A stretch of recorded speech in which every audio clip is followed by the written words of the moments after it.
everyone, and welcome to English Pod. My name is Marco. I'm Amira. Hey, Amira, how are you today? I'm doing great. What about you? I'm doing pretty good. I'm excited about this lesson that you have for us today.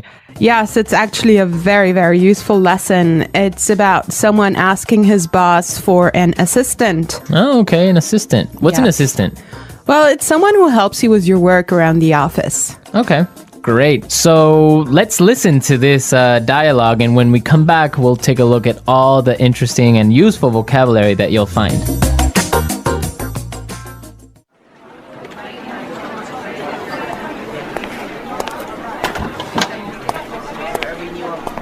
Like I told you before, we just don't have the resources to hire you an assistant. I understand that, but the fact is, we're understaffed. The timing is just not right. The economy's bad, and it's too risky to take on new staff. Yeah, I guess you're right. Here's an idea. What if we hire an intern? She would take some of the weight off my shoulders. She? Yeah, you know, a recent graduate. She could give me a hand with some of these projects, and we could keep our costs down. That sounds reasonable. Let me see what I can do.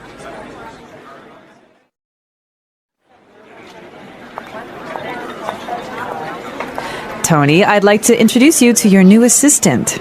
Okay, great. Let's meet her.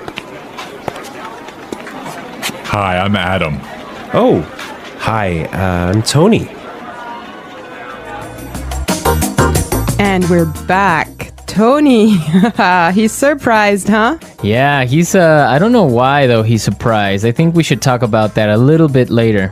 Yes, for now, let's look at some interesting vocabulary and phrases here.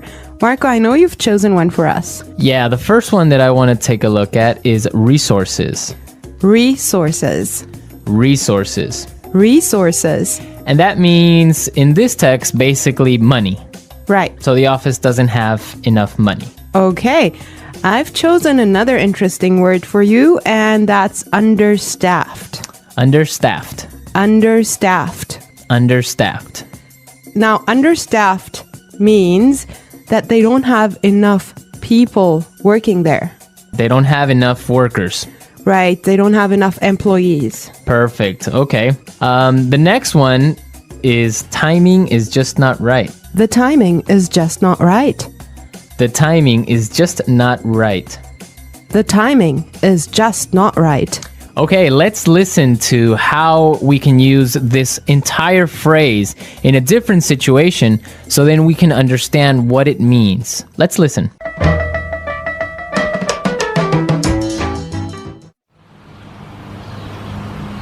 I was going to sell my house, but the timing is just not right.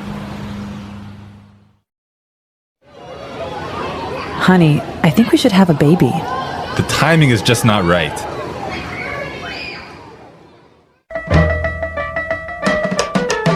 Okay, great. I guess that makes it clear. Yes, actually, it's very obvious that it means that it's just not a good time. Right. Perfect. Yeah. I have another interesting phrase for you, which is weight off my shoulders. Weight off my shoulders. Weight off my shoulders. Weight off my shoulders. So, to take weight off my shoulders is another way of saying to help me with my work or to take some of my work away from me. If you have a lot of things to do and I come and help you, that means that I took some of the weight off your shoulders. Yes. Let's look at the next phrase that we have here, and it's give me a hand. Give me a hand. Give me a hand. Give me a hand. Okay, now this is not literal. It's not that I'm gonna give you somebody's hand, right? Let's listen to some examples and then we can come back and explain what it means.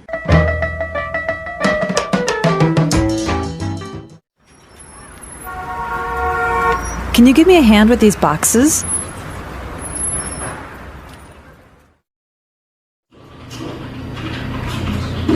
Neil, I'll need you to give me a hand with the sales reports.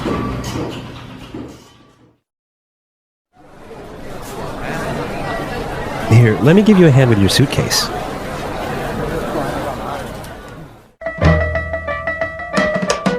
All right. Give me a hand is another way of saying help or to help out.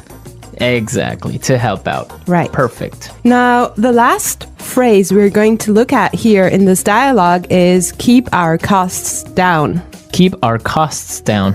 Keep our costs down. Keep our costs down. So to keep our costs down means to try and not spend so much money. Exactly. Many companies, for example, now control how much printing you do, Yes. right? To Yes. keep the cost down of paper. Yeah, so in other words, they do not want to have unnecessary spending. Perfect. Okay, I think it's time for us to listen to this dialogue one more time. But I want everyone to listen and see why Tony is surprised at the end when he meets his intern, when he meets his assistant.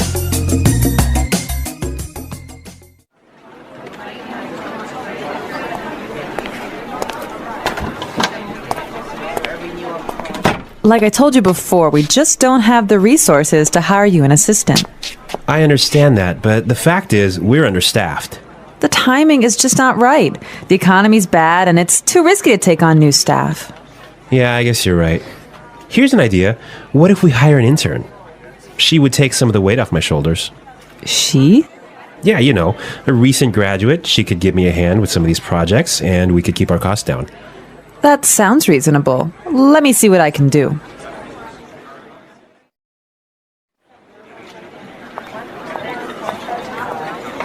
Tony, I'd like to introduce you to your new assistant. Okay, great. Let's meet her. Hi, I'm Adam. Oh, hi, I'm Tony. Well, you know, Marco, I think that Tony was really surprised because he was kind of hoping to have a female intern. Yeah, I think that's exactly what he was expecting. Maybe this guy is a little bit sexist. He thought that an intern should be a girl, but instead he got Adam. Exactly, and it looks like Adam is really big and really tall because he's got that deep voice. Right. An intern, Marco, do you want to elaborate on that? Working at a company with a very low salary or sometimes no salary at all, but what you're gaining is experience and you're learning a lot of things. Everyone who has been an intern or had an intern knows that sometimes they are not treated all that well. Sometimes they just serve coffee or they have to do paperwork. Or like photocopying things. Exactly. Yeah. But some internships are really, really cool, and some are really good experiences for learning.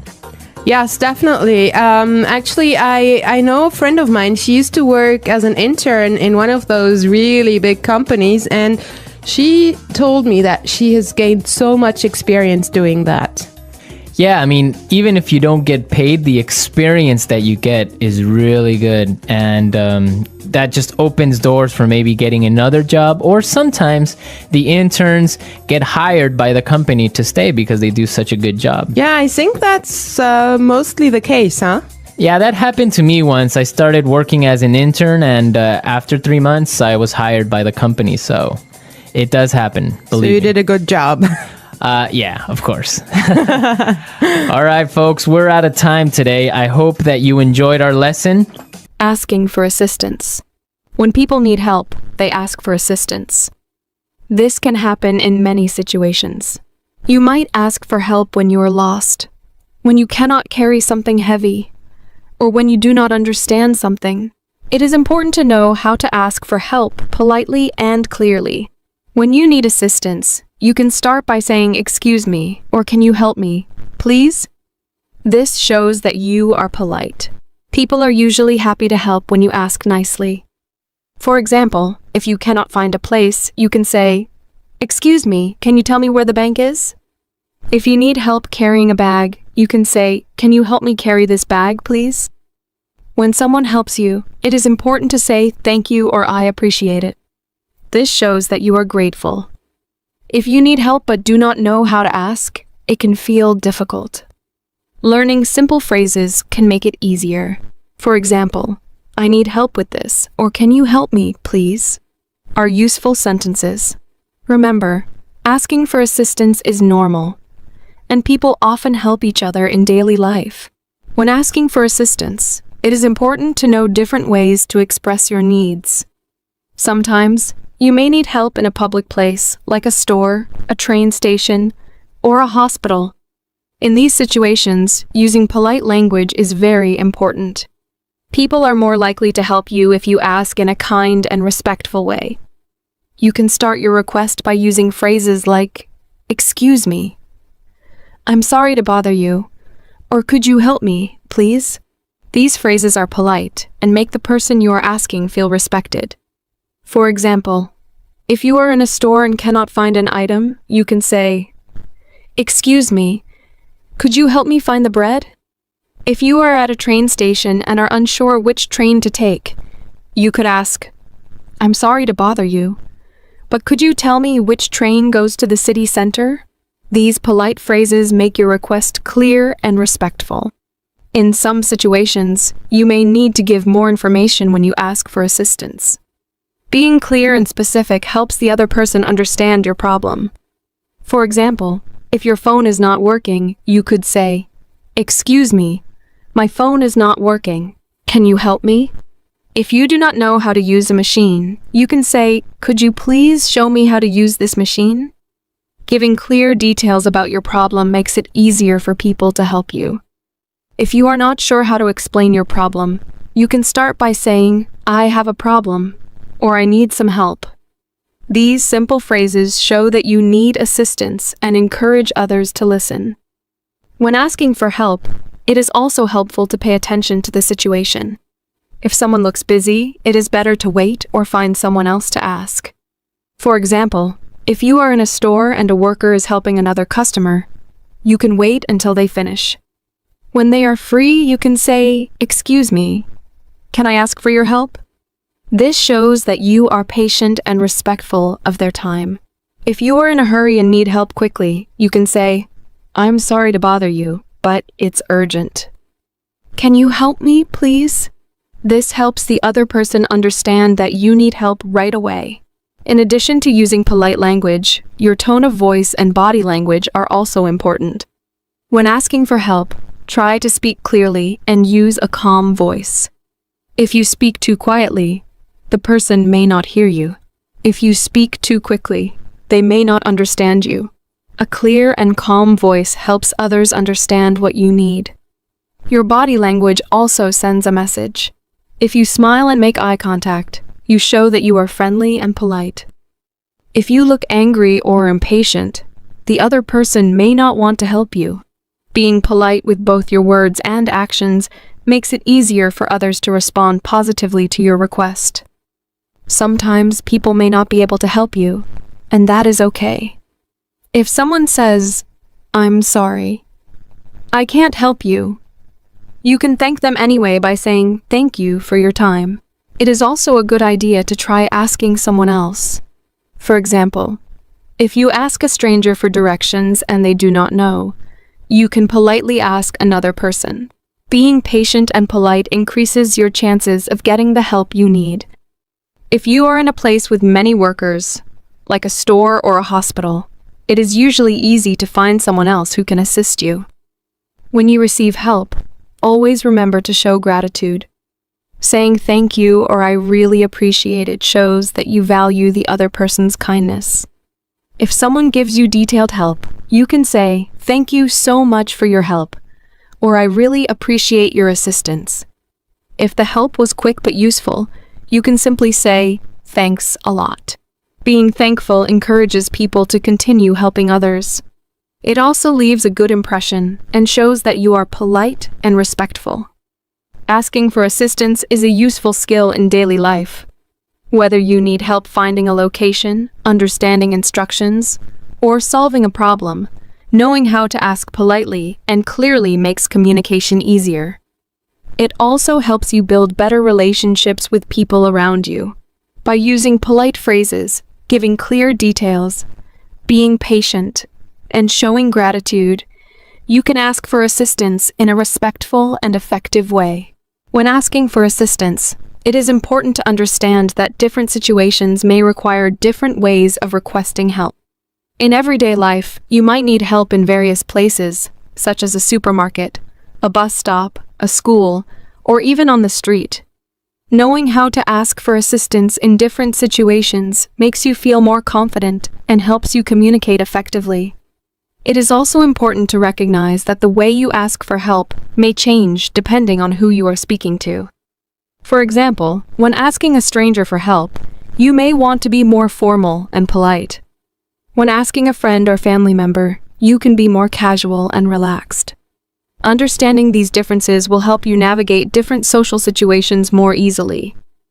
When you ask for help from someone you do not know, it is best to use formal and polite language. Starting with phrases like, "Excuse me, I'm sorry to bother you," or "Could you help me, please?" shows respect and makes the person more willing to assist you. For instance, if you are in a supermarket and cannot find a product, you could ask an employee, "Excuse me, could you please tell me where the milk is?" If you are lost in a new city, you might stop someone on the street and say, "I'm sorry to bother you, but could you help me find the train station?" These polite expressions make your request sound kind and respectful, which increases the chances that the other person will be happy to help. When you are asking for help from someone you know, you can use more casual and simple phrases. For example, if you are at home and need help moving a heavy box, you can say to a family member, "Hey, can you help me with this box?" If you are working on homework and have a question, you might ask a friend, "Can you explain this to me?" In these familiar situations, it is not always necessary to be very formal, but it is still important to be polite. Adding words like "please" and "thanks" makes your request friendlier and shows that you appreciate their help. For example, you could say, "Can you help me with this, please?" Or after receiving help, "Thanks a lot for your help." Sometimes, you may need to ask for help in situations where people are very busy, such as in a hospital, at a busy store, or in a crowded place. In these cases, it is especially important to be clear and direct while still being polite. If you are in a hospital and need help finding a doctor's office, you could say to a staff member, "Excuse me, I need to find Dr. Smith's office. Can you help me, please?" If you are at a busy restaurant and need assistance, you could say to a waiter, "I'm sorry to bother you, but could I get some water, please?" Being clear and polite helps the other person understand your needs quickly, even when they are busy. In some situations, you might need to ask for help in an emergency. When there is an emergency, it is important to speak clearly and quickly so that others understand the seriousness of the situation. For example, if someone is hurt, you can say, "Help. Someone is injured. Please call an ambulance." If you see a fire, you might say, "There's a fire. Please call the fire department." In emergencies, people understand that you must speak directly and urgently, so it is okay to be less formal. However, it is still helpful to speak clearly and loudly so that others understand and respond quickly. When you ask for assistance, it is also helpful to use gestures or body language to make your request clearer. For example, if you are asking for directions, you might point to a map or a street to show where you want to go. If you need help lifting something heavy, you could gesture toward the object to show what you need help with. Using gestures along with clear language can make your request easier to understand, especially if the other person does not speak your language well. In many cases, body language can make communication smoother and help the other person understand your needs more quickly. Another important part of asking for assistance is being patient and understanding. Sometimes, the person you ask may not be able to help you immediately. For example, if you ask for help in a store and the worker is busy, they might say, "I'll be with you in a moment." In these cases, it is important to wait politely until they are available. If someone cannot help you at all, you could try asking someone else. For instance, if you ask a stranger for directions and they do not know, you can thank them and ask another person. Being patient and polite makes it easier to get the help you need and leaves a good impression on others. It is also useful to know how to respond when someone offers you assistance without being asked. Sometimes, people notice when you need help and offer it before you ask. For example, if you are struggling to carry a heavy bag, someone might say, "Do you need help with that?" In this situation, you can respond politely by saying, "Yes, please." "Thank you." If you do not need help, you can say, "Thank you, but I'm okay." Being polite when accepting or refusing help shows that you appreciate the other person's kindness. Learning how to ask for assistance in different situations is a valuable skill. Whether you are asking for help from a stranger, a friend, or in an emergency, using polite and clear language makes your communication more effective. By practicing different ways to ask for help, you will feel more confident when you need assistance. Remember to be polite, use clear language, and show gratitude when someone helps you. These small actions make a big difference in everyday communication and help you build positive relationships with the people around you. When learning to ask for assistance, it is also important to understand how cultural differences can affect the way people give and receive help. In some cultures, people are very open to offering assistance, even without being asked. For example, if you look confused or lost, someone might approach you and say, "Do you need help?" In other cultures, people may wait until you ask for help directly. Understanding these cultural differences can help you feel more comfortable when asking for assistance in different countries or with people from different backgrounds. If you are unsure how to ask, starting with polite and clear phrases like "excuse me" or "could you help me, please," is always a good choice, no matter where you are. Another important skill when asking for assistance is knowing how to ask follow-up questions. Sometimes, when someone gives you help, their answer may not be completely clear to you. In these situations, it is useful to ask additional questions to get more information. For example, if you ask for directions and someone says, "Go straight and turn left," but you are still unsure, you could ask, "How far should I go straight?" Or is it the first left or the second left? Being able to ask follow-up questions helps you get the help you need more effectively. You can also use phrases like, "Could you explain that again, please?" Or "I'm sorry, I didn't understand. Could you repeat that?" These phrases show that you are listening carefully and want to understand clearly. When asking for assistance, it is also helpful to recognize when to offer help in return. Communication is a two-way process, and just as you may need help sometimes, others may need your help as well. If someone helps you, there may be opportunities for you to assist them later. For example, if a coworker helps you understand a task, you could offer to help them with something else in the future by saying, "Thank you for your help. Let me know if you ever need anything."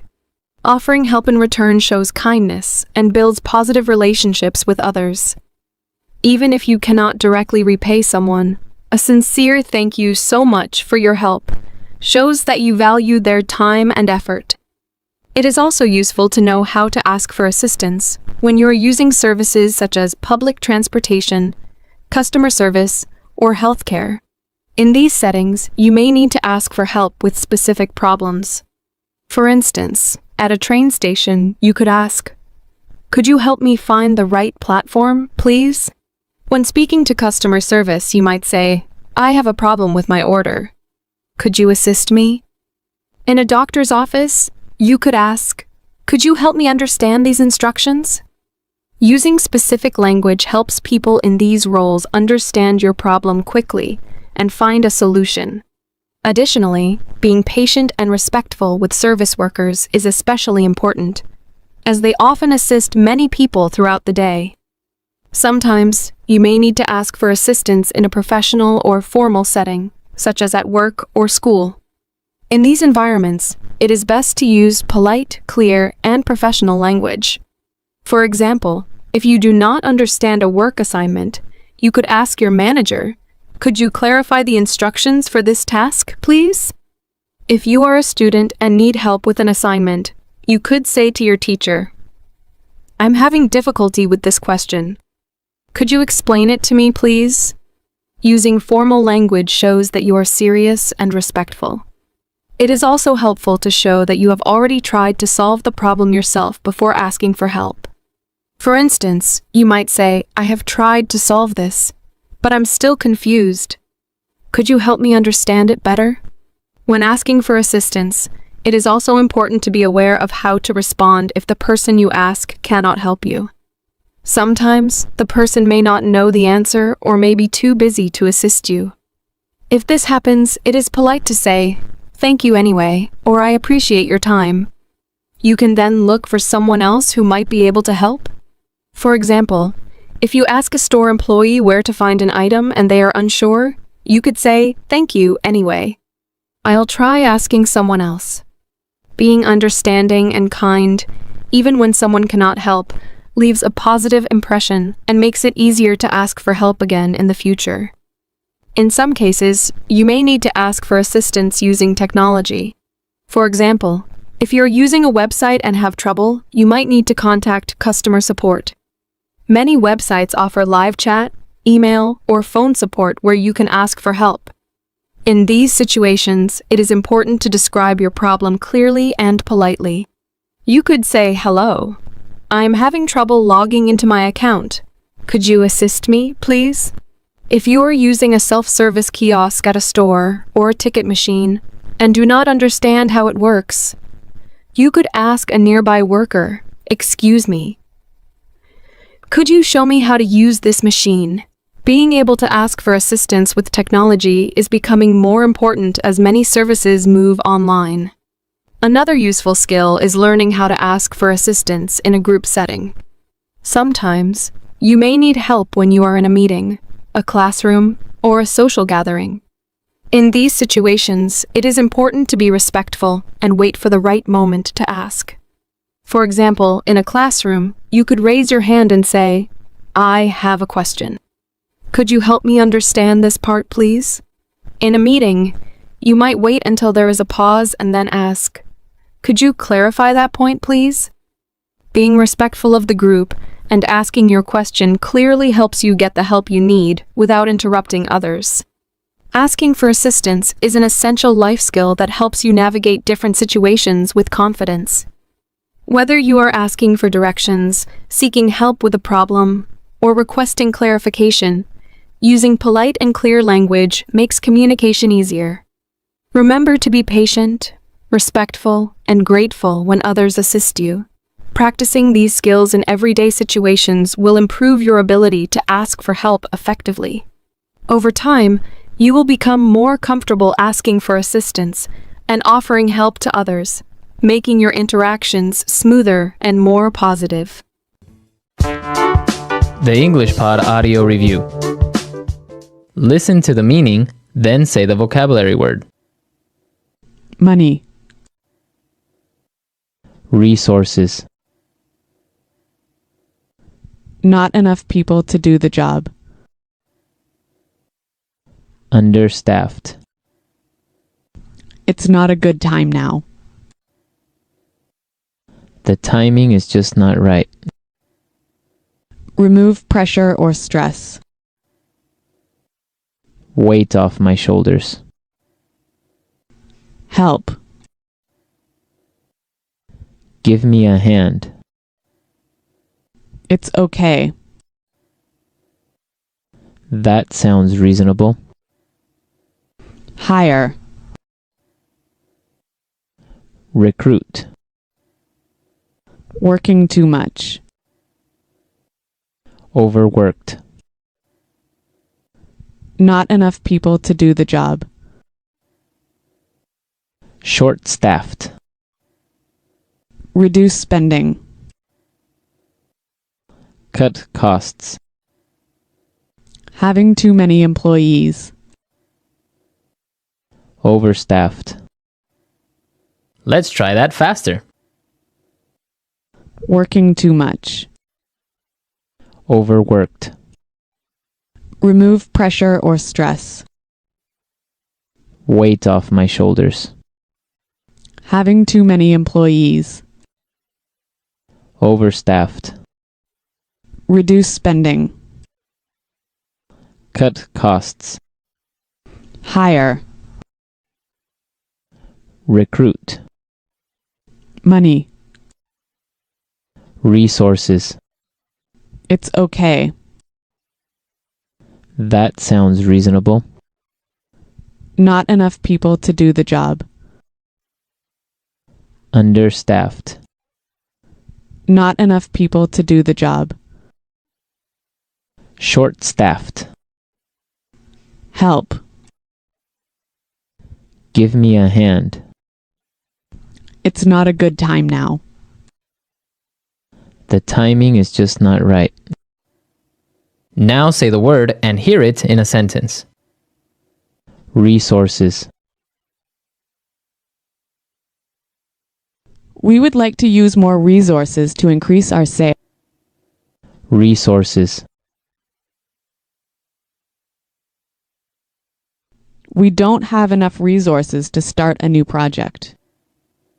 Resources.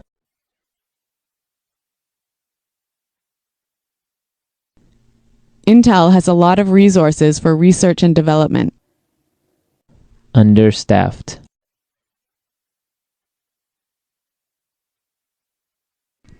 Hospitals in poor regions of Africa are understaffed. Understaffed. I did overtime last week because the company is understaffed. Understaffed.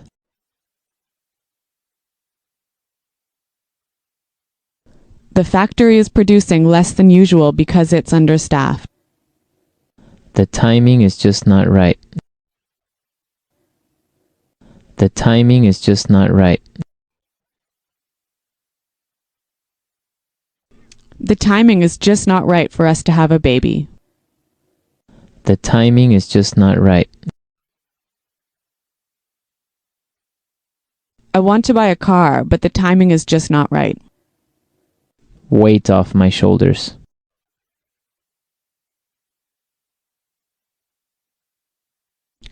Could you help me plan the party? That would really take some of the weight off my shoulders. Weight off my shoulders.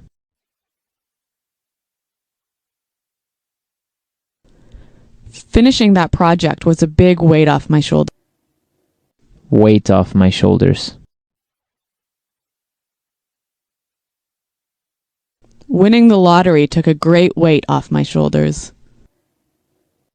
Give me a hand. Can you give me a hand with these boxes? Give me a hand. Neil, I'll need you to give me a hand with the sales report.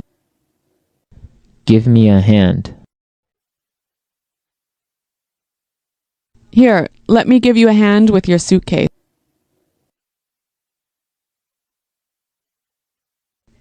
Paying $30 for new shoes sounds reasonable. Does that sound reasonable to you?